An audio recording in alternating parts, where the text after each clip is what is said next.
আমি যদি আপনাকে একটা বিষয় দেখাই তো দেখুন। তো আপনি এখানে যে ড্রাগ লাইসেন্সটি দেখতে পাচ্ছেন, এটা আমার ড্রাগ লাইসেন্স।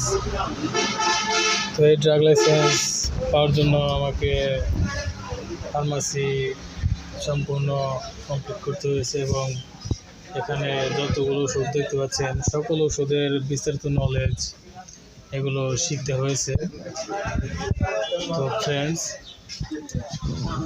আপনি যদি শিখতে চান তাহলে অবশ্যই আপনাকে মনোযোগী হতে হবে। মনোযোগী হলে তবেই আপনি শিখতে পারবেন। তো ফ্রেন্ডস, আশা করি বুঝতে পেরেছেন। ফ্রেন্ডস, আপনি যদি অবশ্যই শিখবেনই ভাবছেন সিরিয়াসলি, তাহলে অবশ্যই আমাদের এই চ্যানেলের সঙ্গে সংযুক্ত থাকবেন সাবস্ক্রাইব করে। তো ফ্রেন্ডস, আশা করি বুঝতে পেরেছেন। ভালো থাকবেন, সুস্থ থাকবেন। আসসালামু আলাইকুম।